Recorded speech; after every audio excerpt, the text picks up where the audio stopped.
Rain fell hard on the empty streets as night began to cover the small town of Riverdale. Most shops had closed, and people were already home, safe from the cold weather. But not everyone was lucky enough to have a warm place to stay that night. Outside the Riverdale Community Center, James Harrison, a tired social worker in his 40s, was locking the main door. It had been a long day of helping families with food and housing problems. All he could think about now was going home to a hot meal and his comfortable bed. Just as James put his keys in his pocket, he heard small, quick footsteps splashing through puddles. He turned around and saw a sight that stopped him in his tracks.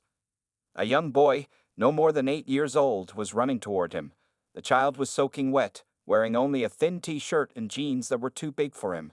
His worn-out shoes were covered in mud, but what shocked James most was what the boy carried in his arms, a tiny baby wrapped in a dirty blanket.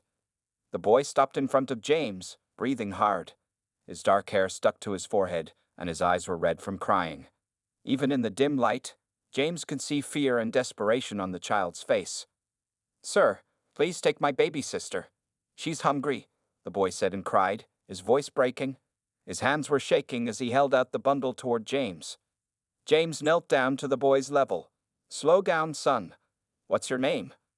"Mateo," the boy whispered, still holding out the baby. "And this is Elena. She's only 3 months old." James carefully pulled back the corner of the blanket. The baby's face was thin, her cheeks hollow. She made weak, mewing sounds that barely sounded human. James had worked with many children in need, but something about this baby's quiet suffering hit him hard. "Where are your parents, Mateo?" James asked gently. Tears mixed with raindrops on Mateo's face. "Mom got sick 3 days ago. She couldn't get up from bed. Then yesterday morning, she was gone when I woke up. I don't know where she went." "You've been caring for your sister by yourself for 3 days?" James asked, surprised by the boy's courage. Mateo nodded. "The food ran out yesterday. Elena won't stop crying. I tried giving her water, but she just cries more." His voice dropped to a whisper. "I think she's dying, sir." James noticed how Mateo's arms, thin as they were, held his sister firmly. The way the boy stood, protecting the baby from the rain with his own body, showed a love that broke James's heart. "Please," Mateo begged again, his eyes wide with fear. "I heard people say the community center helps kids. I don't know what else to do. Elena needs milk. She needs someone who knows how to take care of a baby." James put a gentle hand on Mateo's shoulder. "You did the right thing coming here, Mateo. I'm going to help both of you." As if understanding they might finally be safe, Mateo's brave face crumbled. His shoulders shook with sobs he had probably been holding back for days. "You're not taking her away forever, right?" Mateo asked between sobs. "Mom said never to talk to strangers or let anyone take Elena. But she's so hungry, and I didn't know what else to do." James guided the children toward his car. "I promise I'll help both of you and find your mom. You're not alone anymore." As they walked to the car, James noticed how Mateo kept his eyes on his sister, whispering gentle words only she could hear. It was clear that whatever had happened to this family, the bond between these siblings was unbreakable. James drove carefully through the rain, checking his rearview mirror every few seconds. In the back seat, Mateo sat with Elena still held tightly in his arms. The boy refused to let go of his sister, even when James offered to help. "Can you tell me where you live, Mateo?" James asked gently. Mateo looked up with tired eyes. "Pinewood Apartments, Building C, Apartment 14. It's the yellow building behind the old gas station." James knew the place well. Pinewood Apartments was one of the poorest housing areas in Riverdale. Many families struggled there, living in small, run-down apartments with problems like broken heating and leaking roofs. As they pulled up to the apartment complex, James could see why Mateo had been so desperate. The yellow paint on Building C was peeling off in large strips. Several windows were covered with plastic instead of glass, and the stairs leading up to the second floor looked unsafe. "We need to check if your mom came back and get some of Elena's things," James explained as they parked. "Is that okay?" Mateo nodded, but his grip on Elena tightened. "What if Mom isn't there?" "Then we'll figure out our next steps together," James promised. They climbed the creaky stairs to apartment 14. The door was unlocked, which worried James even more. Inside, the small apartment was clean but very bare. A single mattress lay on the living room floor with neatly folded blankets. A crib made from a large box sat next to it, lined with the softest clothes they had. Mom and I sleep here, Matteo explained, pointing to the mattress. Elena sleeps in the box. Mom said real cribs cost too much money. James felt his throat tighten. The family had so little, yet everything was organized with care. On a small table sat 3 framed photos, a younger, healthier-looking woman holding baby Matteo. Matteo at about 6 years old with his arm around his mother, and a recent one of Matteo holding newborn Elena, his face glowing with pride. "That's Mom," Matteo said, pointing to the woman in the photos. "Her name is Sofia Reyes." James took out his phone and snapped a picture of the photo. "This will help us find her." In the kitchen area, James found more signs of the family's struggle. The refrigerator, when opened, contained only half a carton of spoiled milk and a single apple. The cabinets held 1 package of crackers, already opened, and a nearly empty jar of peanut butter. "Mom usually goes to the food bank on Tuesdays," Matteo explained, watching James inspect the kitchen. "But she got sick before she could go this week." In the bathroom, James found prescription medicine bottles. He read the label. "Sofia Reyes. Take twice daily for anemia." The bottle was nearly full. "Matteo, did your mom ever talk about going to the hospital?" James asked. The boy's eyes widened. "She always said hospitals cost too much money. The last time she got really dizzy at work, her boss called an ambulance. She was really upset about it." James began to understand what might have happened. If Sofia had collapsed again, she might be in a hospital right now, unable to contact her children. Matteo walked to a small closet and pulled out a worn backpack. With the care of someone much older, he packed Elena's few baby clothes, some diapers, and a small stuffed bear. From under the mattress, he took out a plastic folder. "Mom says these are important papers. We should take them," he said, handling the folder as if it contained gold. James helped Matteo gather what they needed, impressed by how responsible the young boy was. As they prepared to leave, Matteo paused by the door and looked back at the tiny apartment. "Mom works really hard," he said quietly. "She cleans offices at night and works at the laundromat in the day. Sometimes she's so tired she falls asleep while feeding Elena." His voice trembled. "But she always makes sure we eat first." "Your mom sounds like an amazing person," James said, placing a gentle hand on Matteo's shoulder. "And she has an amazing son." As they walked back to the car, Elena began to cry weakly again. The sound seemed to echo through the empty apartment hallway, a small voice calling for help that had finally been heard. The emergency room at Riverdale General Hospital was busy that night. Nurses rushed between beds, and the waiting area was full of people with various problems. James guided Matteo through the sliding doors, still carrying Elena, who had grown quieter, a sign that worried him more than her crying. "My name is James Harrison from Social Services," he told the nurse at the front desk. "I have an infant who needs immediate attention." The nurse looked at Elena's tiny face and quickly called for help. Within minutes, a doctor appeared and gently took Elena from Matteo's arms. The boy tried to follow, but James held him back. "They need to check her and give her what she needs," James explained. "We'll see her soon, I promise."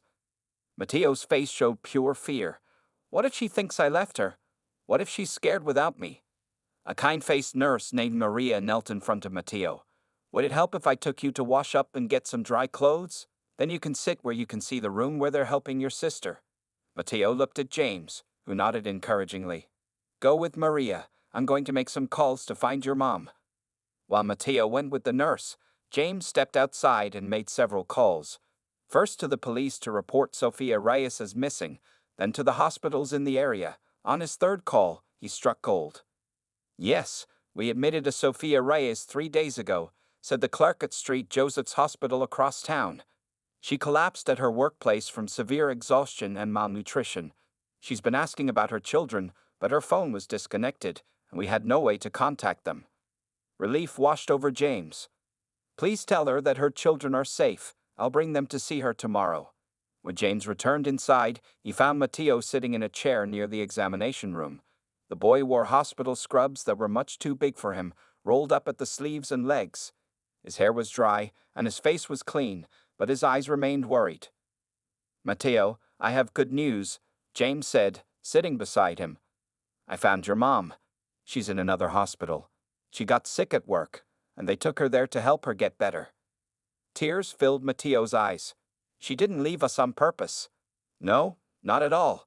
She's been very worried about you and Alina. We'll visit her tomorrow. At that moment, the doctor came out, holding a now sleeping Alina. She was wrapped in a clean hospital blanket with a tiny tube attached to her arm. She's going to be fine, the doctor told them. She was dehydrated and hungry. We're giving her fluids and nutrients now. She'll need to stay overnight for observation. Matteo jumped up. Can I stay with her?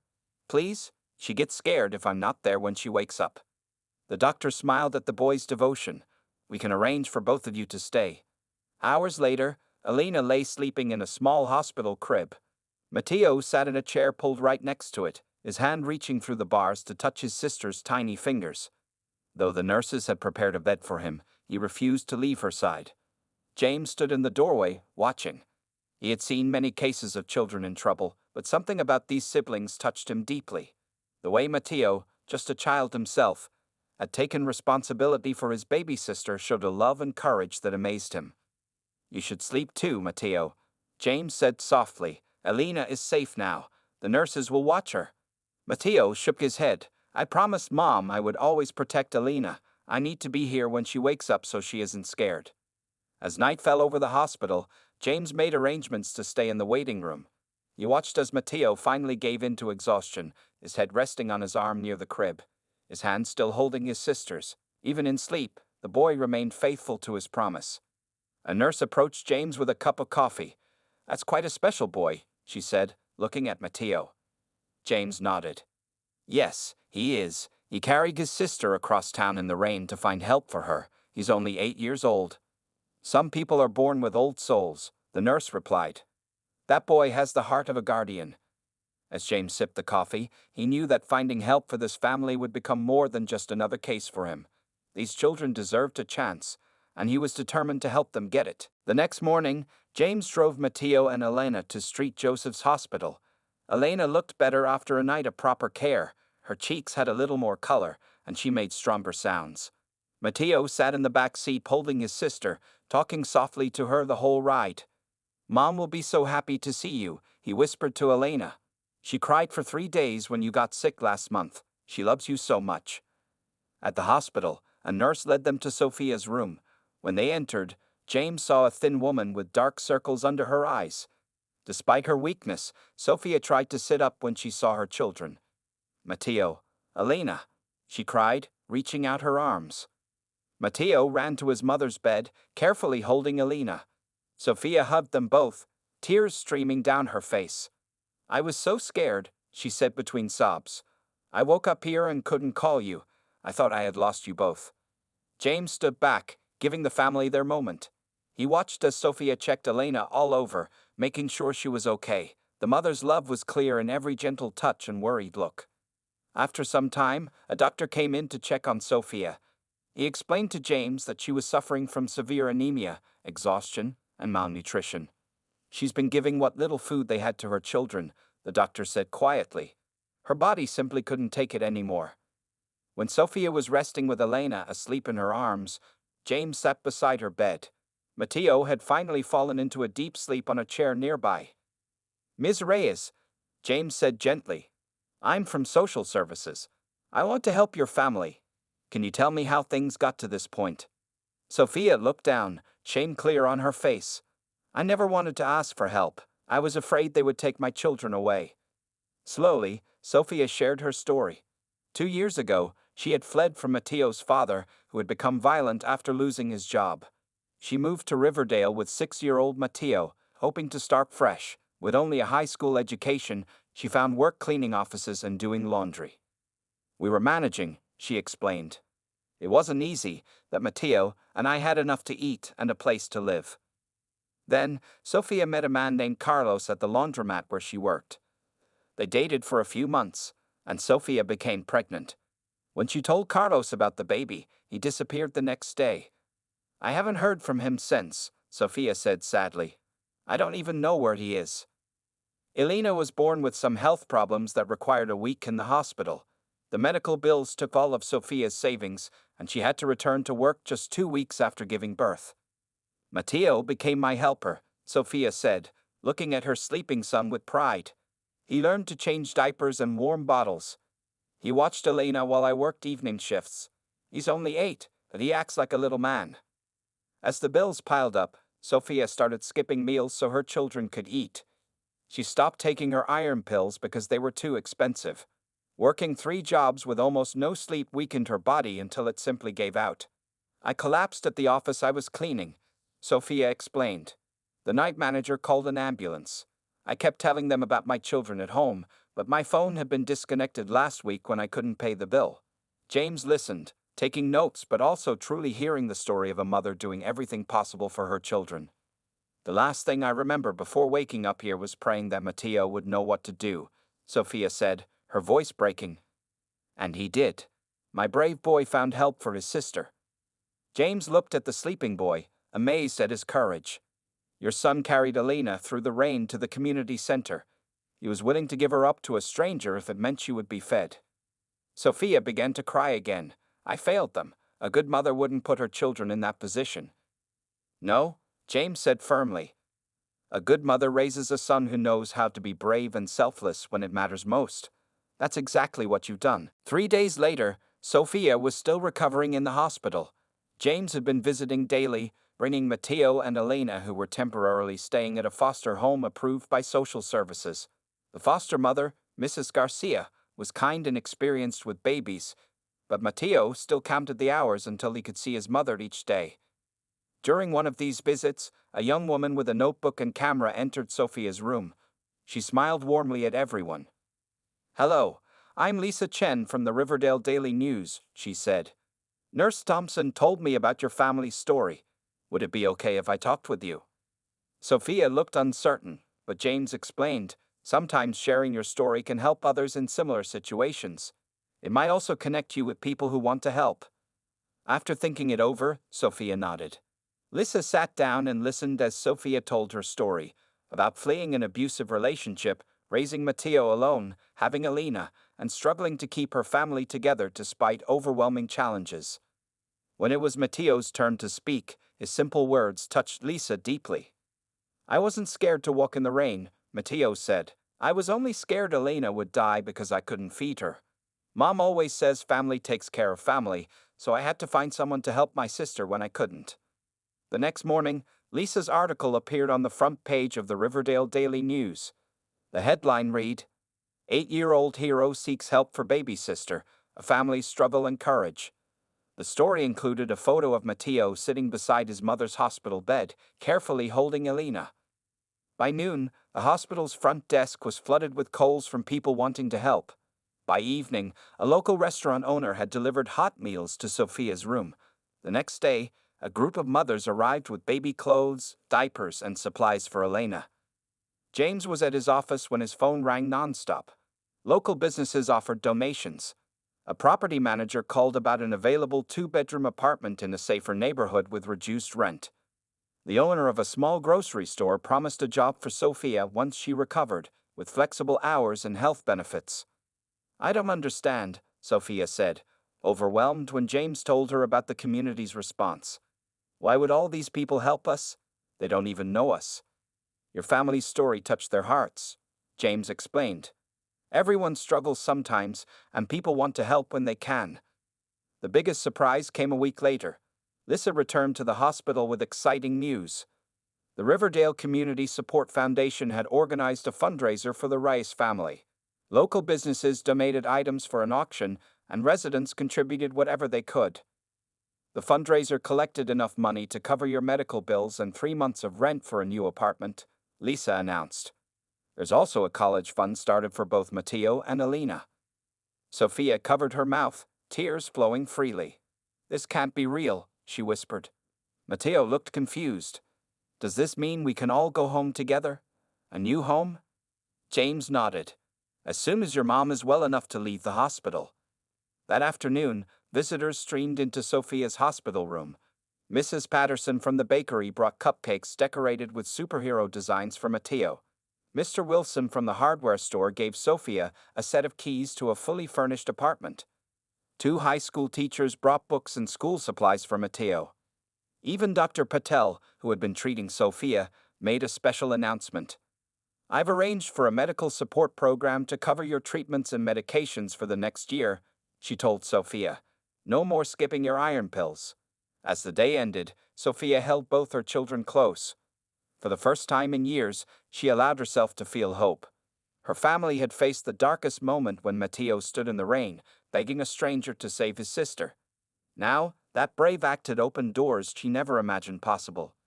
You saved us all, she whispered to her son, who was busy showing Alina the superhero cupcake he had saved for her. You never gave up on our family. Matteo smiled, his eyes bright with happiness instead of tears. That's what heroes do, Mom. They never give up. 2 weeks after Sophia left the hospital, the Reyes family moved into their new apartment. It was on the second floor of a clean building with working heat and no leaking roof. The place had 2 bedrooms, a small living room, and a kitchen with appliances that actually worked.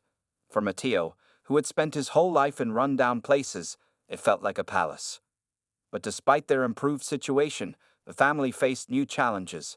Sophia spent many nights crying quietly after the children were asleep. The shame of what had happened weighed heavily on her. She couldn't forgive herself for putting her children in such danger, especially knowing what Matteo had been forced to do. Matteo had his own struggles. Though he smiled during the day, he woke up screaming from nightmares almost every night. In his dreams, he was always running through the rain with Alina, but no one would help them, and his sister grew colder and quieter in his arms. One morning, after a particularly bad night, James came to visit. He found Sophia sitting at the kitchen table, her eyes red from crying. I don't deserve all this help, she whispered to James. What kind of mother lets things get so bad that her 8-year-old has to beg strangers to take his sister? James sat across from her. Sophia, you did everything you could in an impossible situation. You worked 3 jobs. You went without food so your children could eat. You got sick because you were trying so hard. Sophia shook her head. But Matteo is still having nightmares. He's afraid to let Elena out of his sight. Yesterday, he hid food under his bed. My son shouldn't have to worry about these things. In the living room, Matteo sat on the floor playing with Elena, but James noticed how the boy positioned himself between the baby and the door, as if ready to protect her from danger at any moment. I think your family could benefit from talking to someone, James suggested gently. I know a counselor who specializes in helping families who have been through traumatic experiences. Sophia looked unsure. We don't need a doctor to tell us we're broken. You're not broken, James corrected her. You're healing, and sometimes having a guide through that process helps. The next day, Sophia and Matteo met Dr. Laura Mendez, a family counselor with warm eyes and a gentle voice. At first, Matteo wouldn't speak, and Sophia answered questions with short, guarded responses. But Dr. Mendez was patient. During their 3rd session, Dr. Mendez gave Matteo a special notebook with colorful pages. This is your Braille book, she explained. When you feel scared or worried, you can draw pictures or write down your thoughts. It's a safe place for all your feelings. Slowly, Matteo began to open up. He drew pictures of the night he carried Elena to the community center. Dark clouds with rain, a small boy holding a bundle, and a tall man with a kind face. Under the picture, he wrote, I was scared, but I had to be brave for Elena. In her individual sessions, Sophia learned that accepting help didn't mean she was a failure as a mother. Strength isn't about doing everything alone, Dr. Mendez told her. True strength is knowing when to reach out. One evening, Sophia found Matteo sitting on his bed, looking at old family photos. She sat beside him, and for the first time since that rainy night, they really talked. I'm sorry I couldn't take care of you and Elena better, Sophia said, tears in her eyes. Matteo looked up at his mother. But you did take care of us, Mom. You taught me how to be brave and how to love Elena. That's why I knew what to do when you got sick. Sophia pulled her son close. I promise I will never let things get that bad again. We'll ask for help before it becomes an emergency. And I promise I'll tell you when I'm scared, Matteo whispered back. That night, for the first time in weeks, Matteo slept without nightmares. When he checked on Elena in the middle of the night, a habit he couldn't break, he found his mother already there, gently rocking the baby. She's okay, Sophia assured him. We're all okay now. Matteo nodded and went back to bed, leaving his door open so he could hear his family breathing safely nearby. Trust was being rebuilt. one peaceful night at a time. 6 months passed, bringing many changes to the Rice family. Their apartment now truly felt like home, with colorful curtains Sophia had sewn herself and drawings by Matteo hanging on the refrigerator. Alina, now 9 months old, was crawling everywhere and babbling happily. Her cheeks were round and healthy, her eyes bright with curiosity. One sunny Monday morning, Sophia stood in front of her bedroom mirror, adjusting her new blouse. Today was important. Her first day of classes at Riverdale Community College. After the grocery store owner heard about her good way with numbers, he suggested she take accounting courses. The Riverdale Education Fund had offered her a scholarship. How do I look? Sophia asked Matteo, who was helping Elena play with blocks on the living room floor. Like a college student, Mom, Matteo answered with a proud smile. At 9 years old now, he seemed taller and more confident than the desperate boy who had stood in the rain with his sister 6 months earlier. Mrs. Garcia, their former foster mother, arrived to watch Elena while Sophia was at school. She had become like a grandmother to the children, often bringing homemade cookies and telling stories from her childhood in Mexico.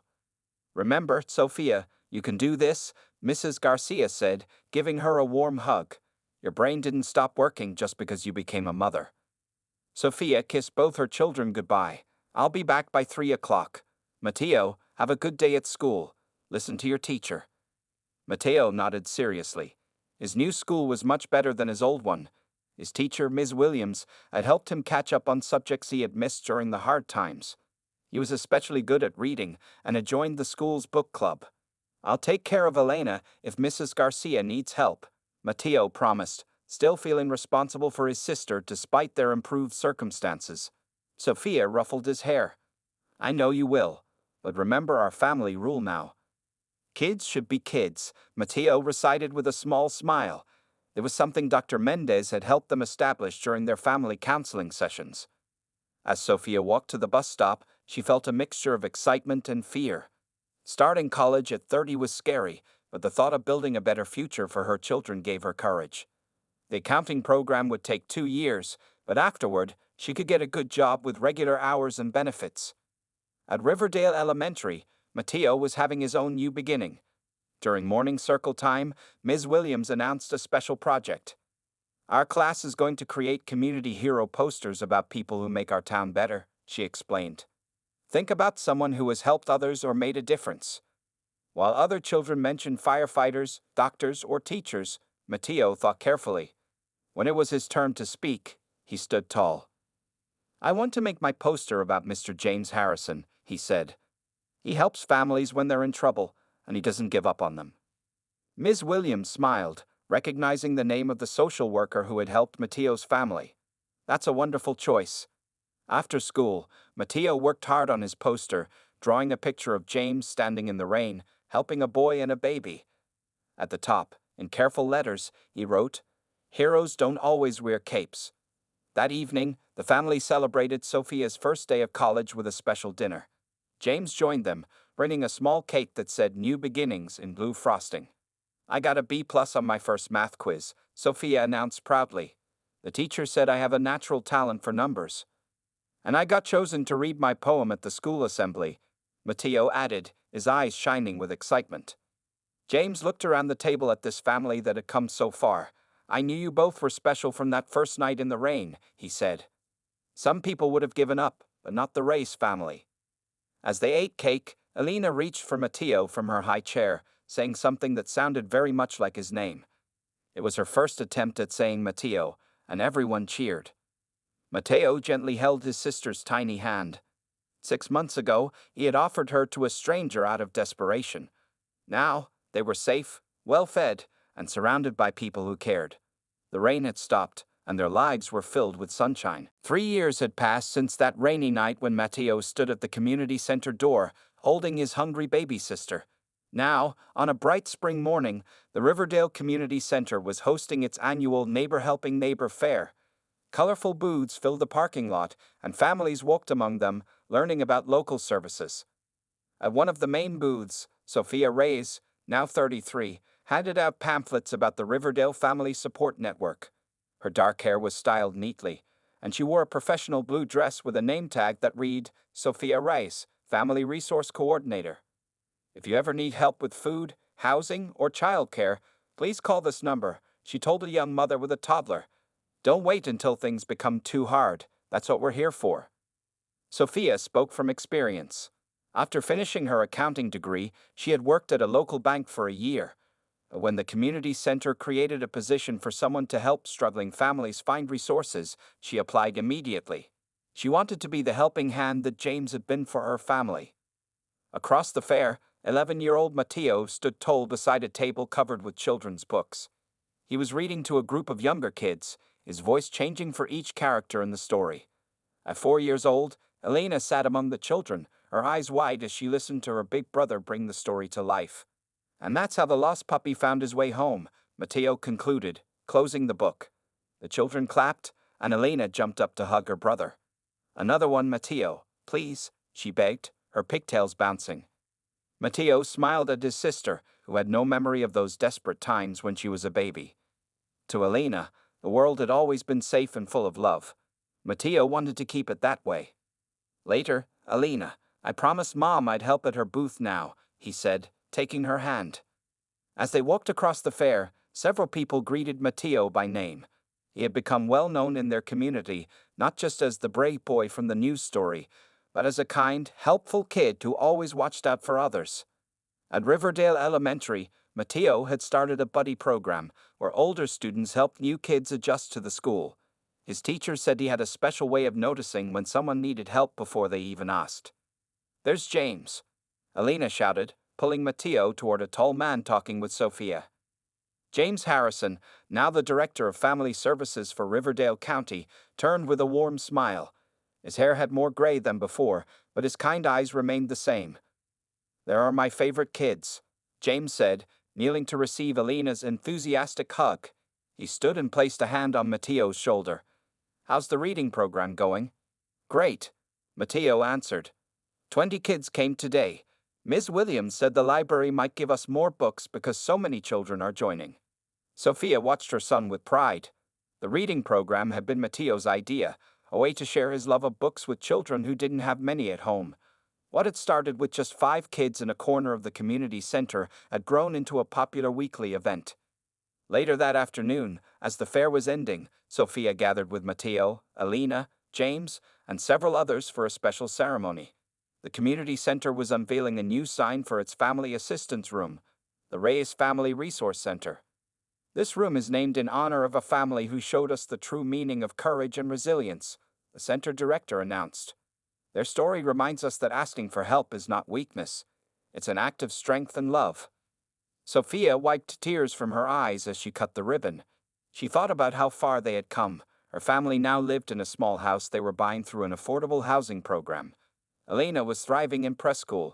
Matteo was at the top of his class and already talking about becoming a social worker like James. As people applauded, Matteo held Elena's hand tightly. Though he rarely thought about that rainy night anymore, he would never forget what it taught him. Sometimes the bravest thing you can do is ask for help. After the ceremony, a young father approached Sophia privately. His voice was low and shaking. I lost my job last month, he whispered. My kids, we don't have enough food. I was too ashamed to tell anyone. Sophia gently touched his arm. Come with me, she said. There was a time when I stood exactly where you are now. Let me show you where to begin. As they walked toward her office, Sophia caught Matteo's eye across the room. He gave her a small nod, understanding exactly what was happening. The circle of help that had begun with them was continuing, reaching out to embrace another family in need.